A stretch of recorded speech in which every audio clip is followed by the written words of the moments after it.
Hello guys, welcome to my new channel.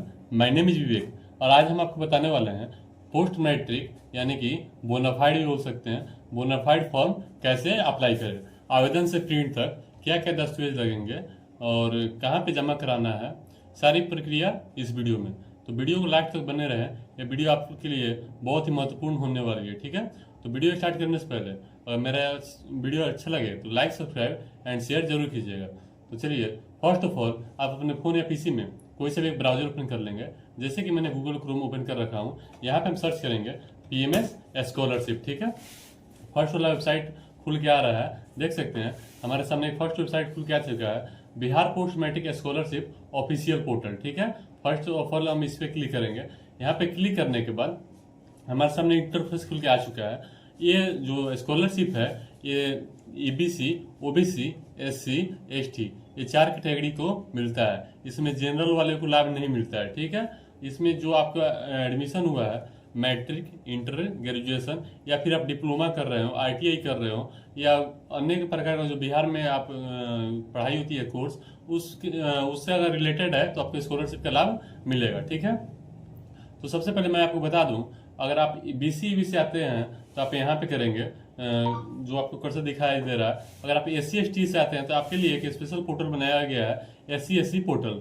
ठीक है, तो आप यहाँ से भी सेम प्रक्रिया रहने वाला है जो ईबीसी में होता है, देख सकते हैं, और वहीं एस सी पोर्टल में रहने वाला है। ठीक है, तो फिलहाल मैं ईबीसी कर रहा हूँ, बीसी पोर्टल देख सकते हैं यहाँ पे।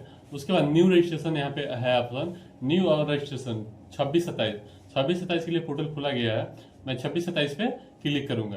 यहाँ पे क्लिक करने के बाद OTR बोलेगा। अगर आप पहले से OTR किए होंगे तब आप अपना OTR नंबर डालेंगे। अगर आप OTR नहीं किए हैं तो मैंने एक वीडियो डाल चुका हूँ पहले से, NSP OTR रजिस्ट्रेशन कैसे करें। ठीक है, आप मेरे वीडियो चैनल पर जाके देख सकते हैं या फिर मैं उस वीडियो का लिंक अपने डिस्क्रिप्शन में दे दूंगा। तो फटाफट यहाँ पे OTR नंबर डालेंगे और यहाँ पे OTR डालने के बाद कैप्चा डालेंगे और गेट OTP पे फिल करेंगे। तो चलिए मैं फटाफट फिल कर दे रहा हूँ, उसके बाद आपको नेक्स्ट प्रोसेस बता रहा हूँ। देख सकते हैं यहाँ पे आपके OTR का विवरण एनएसपी पोर्टल से सिंक किया गया, कृपया आधार नंबर दर्ज करें। ठीक है, ओके करेंगे और यहाँ पे जिनका भी करना है उनका आधार नंबर यहाँ पे डालना है, आधार नंबर और आधार में जो डेट ऑफ बर्थ है डेट ऑफ बर्थ डालेंगे और यहाँ पे कैप्चा डालकर सबमिट करेंगे। देख सकते हैं मैंने यहाँ पे फिलअप कर दिया और मेरे सामने एक सबमिट का बटन होगा, सबमिट पे हम क्लिक करेंगे। यहाँ पे क्लिक करने के बाद न्यू इंटरफेस खुल के आ चुका है। इनका मोबाइल नंबर, जिनका भी आप अप्लाई कर रहे हैं उनका फटाफट मोबाइल नंबर आपको डाल देना है। मोबाइल नंबर डालने के बाद गेट ओटीपी पे क्लिक करेंगे। गेट ओटीपी क्लिक करने के बाद मेरे सामने एक इंटरफेस आएगा, OTP has been send to registered mobile number. जो आप OTR मोबाइल नंबर दिए होंगे उस पर OTP जाएगा। तो फर्स्ट ऑफ ऑल पहले अपना जिला सिलेक्ट कर लेंगे, आपका किस जिला में पड़ता है, फिर कैटेगरी सिलेक्ट कर लेंगे, BC EBC। अगर आप सुनार है या फिर BC में आते हैं BC सिलेक्ट करेंगे, अगर EBC में आते हैं तो EBC सिलेक्ट करेंगे। उसके बाद यहाँ पे जो OTP गया होगा इसमें OTP आपको डाल लेना है। यहाँ पे मैंने OTP डाल दिया और उसके बाद फाइनल सबमिट पे क्लिक किया।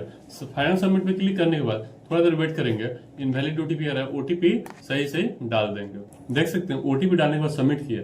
अब हमारे सामने ना बहुत सारा ऑप्शन आएगा जो कि आपको फिलअप करना है। सबसे पहले student details, upload photo, upload income and caste. इसमें न्यू अपडेट आया है, इसमें निवास का प्रमाण पत्र यानी कि रेसिडेंट्स या फिर आप डोमिसाइल भी बोल सकते हैं, अभी डोमिसाइल नहीं लग रहा है। ठीक है, उसके बाद चेक सीडिंग, आपके अकाउंट्स में कौन सा बैंक सीडिंग है आधार से, वहाँ पे चेक करना है। उसके बाद अप्लाई फॉर स्कॉलरशिप करना है। ठीक है, तो पहले मैं first step student details fill कर दे रहा हूँ, तो मैं इस पर क्लिक करूंगा। यहाँ पे क्लिक करने के बाद मेरे सामने एक इंटरफेस खुल के आ चुका है। ठीक है, थोड़ा देर वेट करते हैं, इंटरफेस खुल के आ गया।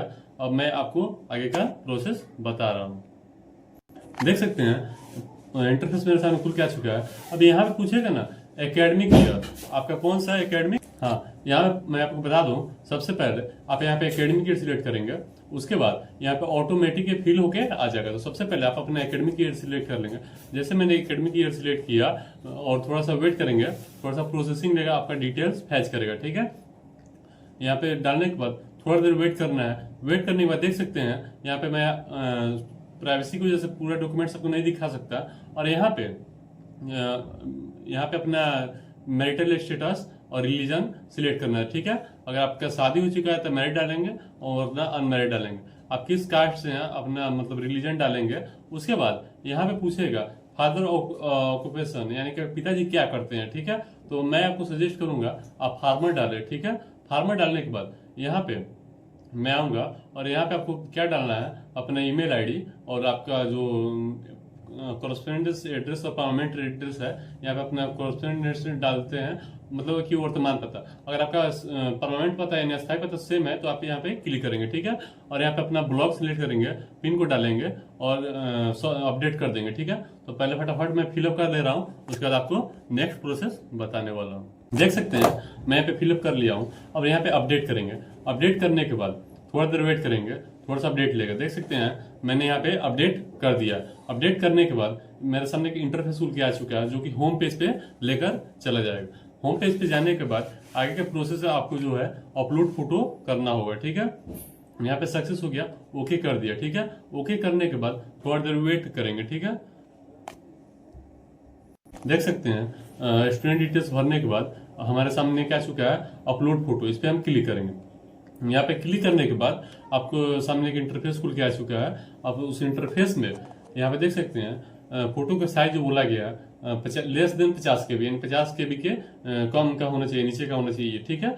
इसका डायमेंशन है 200 गुने 230 पिक्सल्स, ठीक है। तो फटाफट फोटो का साइज कैसे कम करें मैं बता दूं। आप यहाँ पे सर्च करेंगे रेसाइज इमेज इन केबी, ठीक है। यहाँ पे करने के बाद थोड़ा देर वेट करेंगे। यहाँ पे फर्स्ट वेबसाइट पे क्लिक करना है। यहाँ पे करने के बाद जिनका भी अप्लाई कर रहे हैं उनका फोटो यहाँ से सिलेक्ट करेंगे। फोटो सिलेक्ट करने के बाद यहाँ पे साइज पूछेगा कितना केबी में करना चाहते हैं। तो फिलहाल मैं यहाँ पे 40 केबी का रखता हूँ, ठीक है, क्योंकि 50 केबी से नीचे मुझे बोला गया है लगाने के लिए, ठीक है। और यहाँ से मैं डाउनलोड कर ले रहा हूँ। देख सकते हैं 38 केबी बन के आ चुका है। और यहाँ से मैं चूज फाइल पे करूंगा। चूज फाइल करने के बाद मैं फोटो अपलोड कर दूंगा। अपलोड करने के बाद यहाँ पे सबमिट करेंगे, ठीक है। सबमिट करने के बाद प्रोसेसिंग लेगा। देख सकते हैं मेरा फोटो अपडेट सक्सेसफुली हो चुका है। फिर उसके बाद गो टू होम, इस पे हम क्लिक करेंगे और होम पेज पे चले आएंगे। होम पेज पे आने के बाद अब बचा तीसरा स्टेप। तीसरा स्टेप में बोला गया है income certificate, admit card certificate upload करने के लिए। तो फटाफट मैं इस पे क्लिक करता हूँ। यहाँ पे क्लिक करने के बाद मुझे इससे पूछा जा रहा है एकेडमिक ईयर। तो एकेडमिक ईयर आप जिस भी एकेडमिक ईयर से भर रहे हैं 26-27 ही डालेंगे। यहाँ पे डालने के बाद सबसे महत्वपूर्ण बात यहाँ पूछेगा इनकम सर्टिफिकेट का विवरण। देख सकते हैं इनकम सर्टिफिकेट डिटेल्स, यानी कि उसमें एक चीज महत्वपूर्ण होता है इशू टू सेल्फ। बहुत लोग क्या करते हैं ना, सेल्फ कर देते हैं, बल्कि जो स्टूडेंट है उनका तो कहीं से आय का स्रोत है नहीं, उनके माता पिता के आय का स्रोत होगा, ठीक है। तो यहाँ पे सेल्फ ना करके हम यहाँ से फादर करेंगे, क्योंकि उनके पिताजी ना काम कर रहे हैं, स्टूडेंट तो काम नहीं कर रहे हैं। यहाँ पे करने के बाद इनका देख सकते हैं इनकम सर्टिफिकेट नंबर आ चुका है। यहाँ पे बस यहाँ इनका जो नंबर जनरेट हुआ है वो नंबर यहाँ पे डाल देना है। इशू डेट कब आपका प्रमाण पत्र जारी किया गया है, कितना का आपका आय है वो डालेंगे और यहाँ से पीडीएफ अपलोड करके यहाँ पे सेव एंड अपलोड कर देंगे, ठीक है।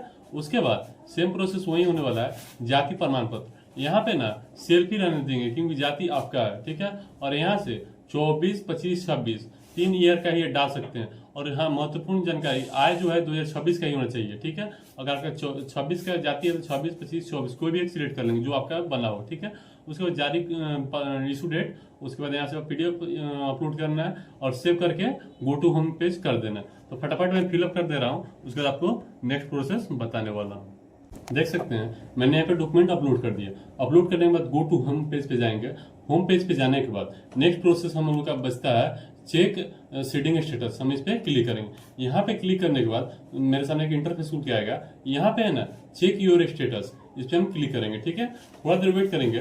बैंक यहाँ से सीडेड सक्सेसफुली शो होने लगा। अगर आपका शो हो रहा है तभी आप नेक्स्ट प्रोसेस कर पाएंगे, वरना आपका फॉर्म हो है ना फाइनलाइज नहीं हो पाएगा, ठीक है। यहाँ करने के बाद फिर हमारा स्टेप होता है 5वां स्टेप, अप्लाई फॉर स्कॉलरशिप। इस पे क्लिक करेंगे। यहाँ पे क्लिक करने के बाद आपको बहुत सी बता दें, यहाँ पे जो है अगर आप फर्स्ट ईयर में है, मान लीजिए अगर आप ग्रेजुएशन फर्स्ट ईयर में है तो आप फ्रेश करेंगे। अगर आप सेकेंड ईयर में है और आपको पहले से पैसा मिल चुका है तो आप रिन्यूअल करेंगे, ठीक है। तो फिलहाल मैं फर्स्ट ईयर का फॉर्म डाल रहा हूँ तो फ्रेश करूंगा। उसके बाद यहाँ से एकेडमिक ईयर मैं आपको बता दूं, यहाँ से एकेडमिक ईयर, उसके बाद आपका इंस्टीट्यूट स्टेट यानी आपका बिहार का ही होना चाहिए, बाहर का नहीं डाल सकते हैं।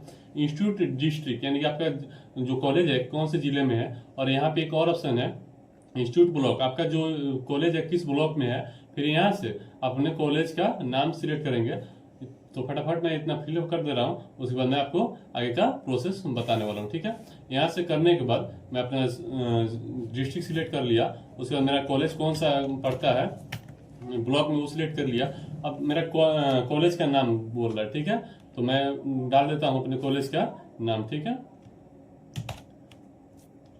यहाँ पे कॉलेज का नाम डालने के बाद देख सकते हैं थोड़ा देर लोड लेगा। लोड लेने के बाद यहाँ पे एड्रेस आ चुका है, मैं आपको बता दूं यहाँ पे एड्रेस आ चुका है। यहाँ पूछेगा कोर्स ग्रुप, ठीक है, कौन सा ग्रुप पढ़ता है। अगर आप ग्रेजुएशन में तो ग्रेजुएशन डालेंगे, अगर आप 12th में है तो सीनियर सेकेंडरी डालेंगे, 11th 12th में है तो।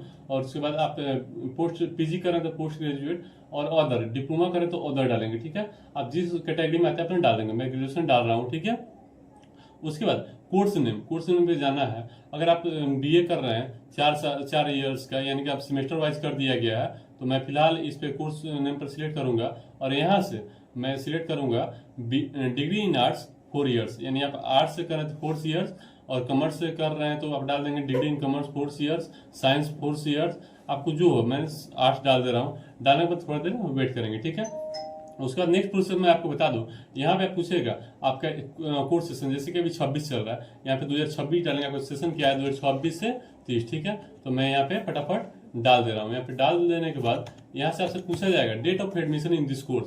आपको जो ट्रांजेक्शन स्लिप मिला होगा या रसीद मिला होगा, आप वहाँ से इसमें डेट ऑफ एडमिशन डाल देंगे। ठीक है, इसमें भी यही डालेंगे। और डालने के बाद यहाँ पे आपसे पूछेगा रजिस्ट्रेशन नंबर। आप अगर आपको रजिस्ट्रेशन नंबर मिला है तो रजिस्ट्रेशन नंबर डालेंगे, नहीं मिला है तो आप यहाँ पे NA कर देंगे, नो कर देंगे, और यहाँ पे आपका रोल नंबर डाल देना है। ठीक है, उसके बाद date of admission in this academic year, मतलब पार्ट 1 में है तो आपको जो डेट ऑफ एडमिशन है वो डाल देंगे। अगर पार्ट 2 में है तो पार्ट 2 का मतलब कि सेमेस्टर 2 का डेट ऑफ एडमिशन डाल देंगे। ठीक है, उसके बाद यहाँ पे पूछेगा क्लास सेक्शन। अगर आपको मिला क्लास सेक्शन तो क्लास सेक्शन डालेंगे, नहीं है तो छोड़ देंगे। ठीक है, उसके बाद मोड ऑफ स्टडी, अगर आप रेगुलर करते हैं रेगुलर, पार्ट टाइम कर रहे हैं तो पार्ट टाइम। ठीक है, तो फिलहाल मैं रेगुलर डालूंगा। उसके बाद आपका कितना चार्ज लगा था एडमिशन टाइम, आपके बोनाफाइड पे फी स्ट्रक्चर पे लिखा होगा, यहाँ पे अपना डाल देना है। ठीक है, उसके बाद पूछेगा कि आप हॉस्टल में रहते हैं, अगर रहते हैं तो यस करेंगे, नहीं रहते हैं तो नो करेंगे। ठीक है, करने के बाद आपसे पूछा जाएगा यहाँ पे और एक और ऑप्शन, हाउस होल्ड कैटेगरी, आप किस कैटेगरी से आते हैं। अगर तो मैं आपको सजेस्ट करूँगा पूरेस्ट डालिएगा।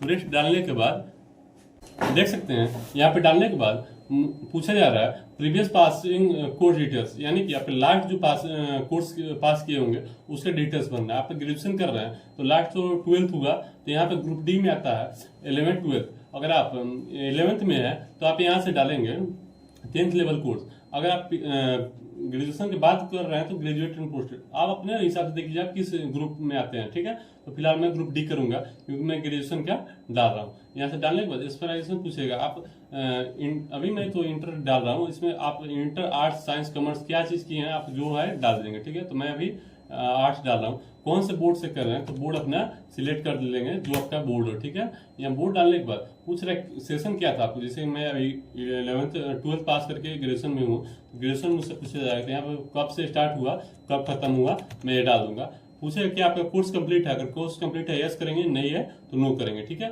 मेरा कोर्स कंप्लीट है। यहाँ से आप लास्ट जो पासिंग किए हैं उसका परसेंटेज यहाँ पे डाल देना है। ठीक है, तो फिलहाल मैं उनका परसेंटेज डाल दे रहा हूँ। यहाँ पे डालने के बाद इसमें डिक्लेरेशन पे तीनों में टिक कर देना है। टिक करने के बाद यहाँ पे मेरे सामने आएगा प्रीव्यू का ऑप्शन, पहले मैं इस पर क्लिक कर दे रहा हूँ। यहाँ पे करने के बाद मैं यहाँ पे डिक्लेरेशन दे दिया। डिक्लेरेशन देने के बाद थोड़ा देर वेट करेंगे और अपना मैच कर लेंगे, फिर प्रीव्यू पे जाएंगे। प्रीव्यू पे आने के बाद आपसे बोला जाएगा अपना प्रीव्यू देख लीजिए। यहाँ से अपना प्रीव्यू देखने के बाद मैं आगे का प्रोसेस बताता हूँ आपको। उसके बाद यहाँ से हमको नेक्स्ट कर देना है। नेक्स्ट करने के बाद थोड़ा देर वेट करेंगे और यहाँ से जो अंडर टेकिंग बाय स्टूडेंट यानी डिक्लेरेशन दे रहा है, यहाँ से मैं क्या मैंने कोर्स किया है, इसके अलावा कोई और सब जानकारी देना। अगर आप किए हैं तो जानकारी देंगे। मैं सजेस्ट करूंगा आप इसमें सब में टिक कर लीजिएगा। ठीक है, फटाफट मैं टिक कर ले रहा हूँ। टिक करने के बाद यहाँ पे गेट जनरेट OTP है, इस पर हम क्लिक करेंगे। आपके जो मोबाइल नंबर पे OTP सक्सेस चला गया। ठीक है, तो फटाफट मैं यहाँ से OTP डाल दे रहा हूँ। देख सकते हैं मैं OTP डाल दिया। वेरीफाई OTP पे क्लिक करूंगा। OTP पे क्लिक करने के बाद सक्सेस हो चुका है, मैं नेक्स्ट करूंगा। नेक्स्ट करने के बाद मेरे सामने एक नया इंटरफेस खुल के आ चुका है। यहाँ पे पहले ध्यान से देखिएगा, यहाँ पे ना आपको पूछा जा रहा है 10th का सर्टिफिकेट देना है आपको, ठीक है, 10th का सर्टिफिकेट। उसके बाद सर्टिफिकेट नंबर यहाँ पे डालना है। उसके बाद इशू डेट, कब इशू हुआ था, यानी कि जो आपका सर्टिफिकेट के नीचे बाएं साइड में आपका इशू डेट मेंशन रहता है वो डालेंगे, ठीक है। उसके बाद लास्ट पासिंग मार्कशीट, अगर आप लास्ट कौन सा एग्जाम पास किए हैं उसका डालेंगे। और हाँ, पीडीएफ में डालना 400 KB से कम का, उससे ज्यादा नहीं डाल सकते। उसका सर्टिफिकेट नंबर यहाँ पे डालेंगे और इशू डेट डालेंगे, ठीक है। उसके बाद यहाँ पे बोलेगा बोनाफाइड, बोनाफाइड का सर्टिफिकेट नंबर और इशू डेट। अगर आपके बोनाफाइड का सर्टिफिकेट नंबर नहीं है तो आप एनए करेंगे, ठीक है। उसके बाद यहाँ पे बोलेगा फी रिसिप्ट फॉर इंस्ट्रक्शन, यानी कि आपका फी रिसिप्ट बना होगा, आप इसमें फी रिसिप्ट डालेंगे। फिर इसका भी प्रोसेस सेम है, रिसिप्ट नंबर और इशू डेट डालेंगे।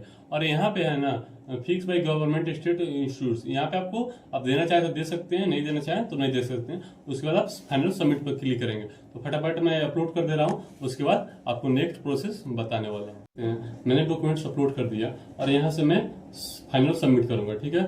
फाइनल सबमिट करने के बाद देख सकते हैं, थोड़ा देर वेट करेंगे, यहाँ से सक्सेसफुली हो चुका है, ठीक है। और यहाँ पे डेमो दिखाएगा, ठीक है। आपको यहाँ से गो टू होम करना है। गो टू होम करने के बाद थोड़ा देर वेट करना है और यहाँ से आप क्लिक हेयर टू व्यू, यहाँ पे देख सकते हैं click here to view scholarship application, इस पर क्लिक करेंगे। यहाँ पे क्लिक करने के बाद अगर आपका रिसीविंग नहीं निकल पा रहा है किसी कारणवश, तो आप यहाँ से एप्लीकेशन आईडी पे क्लिक करके आप देख सकते हैं, या फिर आप स्टेटस यहीं से चेक कर सकते हैं क्या वेरीफाई हुआ नहीं हुआ। अगर कुछ इशू आता है तो आप यहाँ से करेक्शन भी कर सकते हैं। अभी नहीं कर सकते हैं, जब आपका कुछ इशू आएगा तभी करेंगे, उसका भी डेट जारी किया जाता है, ठीक है। आपका नोडल कौन है, संजय प्रसाद जैसे यहाँ पे दिखा रहा है, आपके जो नोडल है कॉलेज का, उनका नंबर और ईमेल दे दिया जाएगा, उनसे कॉन्टेक्ट कर सकते हैं कोई इशू हो तो, ठीक है। तो मैं फिलहाल उनका रिसिप्ट निकाल दे रहा हूँ। तो एप्लीकेशन आईडी पे क्लिक करूंगा। यहाँ पे क्लिक करने के बाद थोड़ा देर वेट करेंगे, उसका इंटरफेस खुल के आ चुका है। अब यहाँ से ना आप अपना रिसिप्ट डाउनलोड कर सकते हैं। अगर मेरा वीडियो अच्छा लगे तो लाइक, सब्सक्राइब एंड शेयर जरूर कीजिएगा। Thank you.